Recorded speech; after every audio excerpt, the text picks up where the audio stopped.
Well, well, well. Fancy meeting you here. Actually, I'm really glad you are here because otherwise I'd be just talking to myself. And then I'd be crazy. And I'm definitely not crazy, right? Well, we've got a quick announcement before we get to tonight's game. Since we are only doing 2 shows this week, we wanted to make tomorrow's a little more interesting. We are going to have a greatest hits game. It'll be entirely made up of questions we've had before. So, if you've been playing along and paying attention, you should do really, really well. It's going to be tough, maybe a bit harder than usual, but remember, we've shown these questions before, so you should know them. And because we want to make sure that as many people as possible can get into Thanksgiving with a little extra cash, we are going to have a $250 prize tomorrow. So we'd better see you back here tomorrow. I'll be at a special time, though, at 3 p.m. Eastern. Yes, 3 o'clock. Middle of the day, a little joy. Well, so let's get this holiday week started as soon as possible. Don't you agree? Oh, and tonight's game, though, we've got a $100 pot for hopefully someone to take home. Yeah, that's right. 100 big ones. All right, let's quickly talk about how the game is played. I'll be asking a series of increasingly difficult trivia questions. First, there will be 2, then 3, then 4 answers for you to choose from. If you get all of the answers right, you'll either win or split the cash prize. Get an answer wrong, don't worry. You won't be eligible for today's cash prize, but you can continue to play, earning gems. Gems let you buy stuff like taking one of the wrong answers off the board, and of course, extra lives. These keep you in the game even if you get a question wrong, except for question 12. Now, don't forget the easiest way to get extra lives, just invite friends to play and have them use your referral codes. Alrighty, folks, let's get it going with question number 1. What did the Ghostbuster team advertise extermination services for? Ghosts or lobsters? Yes, ghosts or lobsters.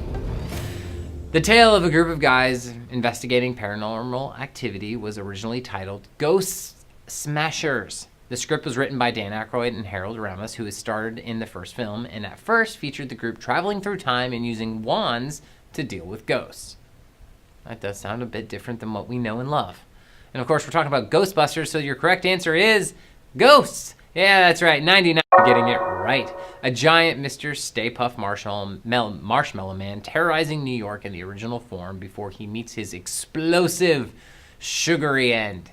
Well, to get all those gooey marshmallow effects, the production crew dumped shaving cream on top of the actors. Sounds like another Monday over here. Moving on to Q2. America's Next Top Model is an American reality show created by which former model? Tyra Banks or Tim Gunn? Yeah, Tyra Banks or Tim Gunn. For the first time in reality TV shows 15 years on the air, this year's American Next Top Model removed the age limit for applicants. Yeah, in previous years, applicants had to be 27 years or under, but now the age is up for grabs for anyone over the age of 18. It's been on for a long time, so they gotta up their gamut, I guess. All right, well, your correct answer is Tyra Banks. Yeah, 99% of you know your model show trivia. Tyra is the first African-American woman to be on the cover of GQ magazine and Sports Illustrated swimsuit issue. She starred this show, and now 45 countries have their own version. Pretty incredible. Moving on to Q3. Who is John Legend married to? Mel B, Jennifer Aniston, or Chrissy Teigen? Mel B, Jennifer Aniston, Chrissy Teigen. John had an early start in the music world. He began singing at church choir at the age of 4 and began playing the piano when he was just 7 years old. One of his first jobs as a teenager was a wedding singer. It would cost you a lot more now to book him to sing at your wedding. Well, he got married to Chrissy Teigen. Yeah, 94% of you know that. That's right. Chrissy's a former model and is now the absolute hilarious co-host of Lip Sync Battle. Chrissy and John met in 2007 on the set of his video for Stereo and have been together for 11 years now and have 2 kids. Time does fly. Moving on to Q4. Who sang the 1997 hit single Barbie Girl? Aqua, Miley Cyrus, or Spice Girls? Aqua, Miley Cyrus, or Spice Girls? The group of Scandinavian musicians and DJs formed under the name Joy Speed. They actually gained some traction in their native region, but decided to change their name and go even bigger. That's what happens when you change your name. This, like, everything happens for you. I'm going to change my name to Sir Trivia is a lot. All right, your correct answer is Aqua. Yeah, 90% of you got that right. The song topped the charts worldwide, and in European countries such as the UK, it was a #1 hit for 3 weeks. It debuted and peaked at #7 in the US Billboard Hot 100 in September of 1997, and it remains Aqua's biggest hit single in the US to date. Moving on to Q5. What town do the Simpsons live in? Williamsburg, Salem, or Springfield? Williamsburg, Salem, or Springfield? Some fun facts. All characters on The Simpsons have 4 fingers on each hand, except for one with 5. And that's God. Whenever Bart prank calls Moe's Tavern, he dials the number 764-843-77, which spells out Smithers. See? They're thinking through it all. You just don't know. Simpsons also can tell the future. I don't know if you knew that. Your correct answer is Springfield. Yeah, 97% of you watch The Simpsons, it appears. Have you ever wondered why the Springfield residents are all yellow? In an interview with the BBC, the creator Matt Groening said, an animator came up with The Simpsons yellow, and as soon as it showed it to me, I said, this is the answer. I created the intensity in that quote. I'm not sure if he said it like that, but I feel like that's how he did it. All right, moving on to Q6. Which of these apps is the oldest? Tinder, Angry Birds, Candy Crush Saga. Tinder, Angry Birds, or Candy Crush Saga. Did you know that Steve Jobs famously didn't want there to be an app store? He didn't think his team would have enough time for the policing and curating it would take to maintain a quality experience. Well, we're all certainly glad he changed his mind, and in 2008, the App Store was born alongside iOS 2.0. We're at now like iOS like 9,000. Your correct answer is Angry Birds. Ooh, some people thought it was Candy Crush. Yeah, 64% of you know the correct answer, though. Angry Birds was released in December of 2009 when I got married, just about a year after the introduction of the App Store. Rovio, the parent company, has an annual revenue. Yeah, just a little bit of money. 300 million euros a year. Wow. Moving on to Q7. Who appeared with Oprah on the first ever shared cover of her magazine? Michelle Obama, No One Ever, or Ellen DeGeneres? Michelle Obama, No One Ever, or Ellen DeGeneres? You get a cover. You get a cover. I get a cover. No, sorry, this joke has been done and dead, I know. But, when you're talking about Oprah, you get one too. Well, you get the correct answer, I hope. It's Michelle Obama. Yeah, 23% of you got it right. Ooh, wow. 39% thought No One Ever, and 36% said Ellen. So it was kind of split. But man, yeah, correct answer. Michelle Obama. It took 9 years of publication for it to happen, but Oprah did eventually have someone else on the cover. Then Ellen did after, but got to be Michelle Obama first. Moving on to Q8. Clint Eastwood directed a 2016 film about the landing of what flight? United Airlines 232, U.S. Airways 1549, Pan American Flight 6. Whew. After graduating high school, Clint Eastwood has said he worked as a lumberjack and forest firefighter in Oregon and a steel worker in Texas. That's real manly man stuff. Well, during his acting career, he actually turned down playing James Bond, Superman, and John McClane. I wonder what Die Hard would have been like with, him instead of Bruce Willis. Very different movie, I think. Your correct answer here is U.S. Airways 1549. Yeah, 30% only getting it right.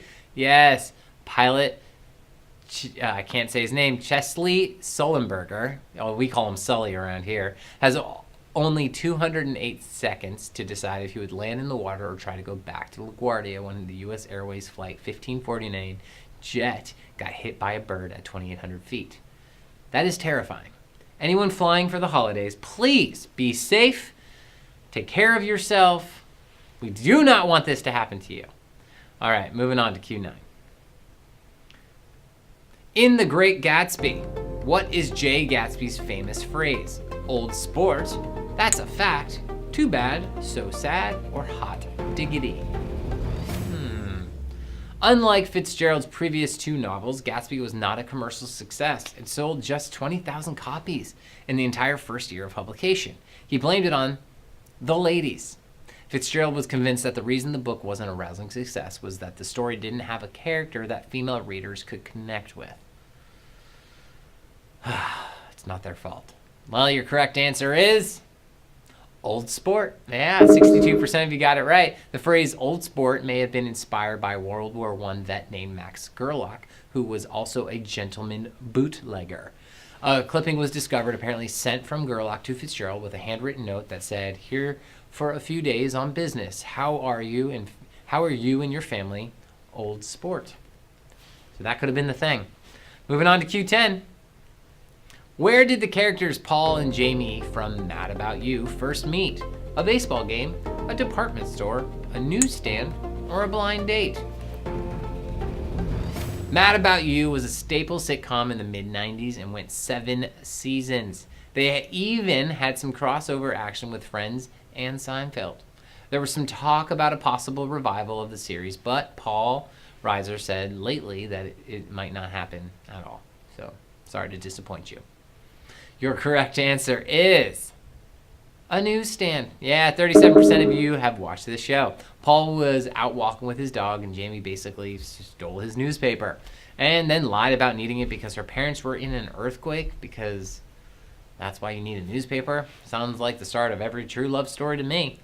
That's how I met my wife. Moving on to question 11. Which professional athlete did not appear in the Amy Schumer movie Trainwreck? LeBron James, Tony Romo, Alex Rodriguez, or Chris Evert? Whew. There were a bunch of celebrity cameos in this. Even if you haven't seen the movie, you should check on the feature Directing Athletes with Judd Apatow. Judd filmed it with some of the people on the list. It is so funny. So don't worry, we know that we have the clip. So we'll tweet it out, the link, after the show, and it will make your life a little easier and bring you some joy. Well, your correct answer here is Alex Rodriguez. Yeah, 26% of you getting it right. Ooh, wow, only leaving 2 for the cash prize. Yes, John Cena was in the movie too and was hilarious, but don't watch it with anyone you don't know very well, and because I'm warning you, or your parents, because that'll be a little awkward. Alrighty, our final question of the night. Are you ready, people? Are you ready, party people? There are 2, maybe some more with extra lives, but we're going to find out. Ready? Question 12. Let's do this thing. The lead singer of Alabama Shakes held which of these jobs prior to becoming a full-time musician? Electrician, postal worker, PE coach, or a truck driver? Alabama Shakes is classified as a blues rock band, but they definitely have their own unique sound going on. A lot of the credit for that goes for their lead singer. Well, do you know who it is and what they did prior? If you do, you'll have money in your pocket. Your correct answer is postal worker. That's right. Brittany Howard grew up in Athens, Alabama, and actually founded the band with fellow members Zach Cockrell while they were both in high school. It took them a long time working it out to break out, and after her day job in the meantime, was an Athens postal worker. Well, there you go. Never give up, people. Well, let's find out if we have any winners, shall we? Yes, we do. We have 2 winners sharing the prize. Ooh, nice. Jordan, $50. Urban Sombrero, another $50. That's a good day's work right there. That's it for tonight, everybody. Thank you for joining us. We will see you tomorrow at 3. Once again, tomorrow at 3. We'll be tweeting and posting and sharing and loving and liking. So don't forget, it's going to be a very special game. Have a great night.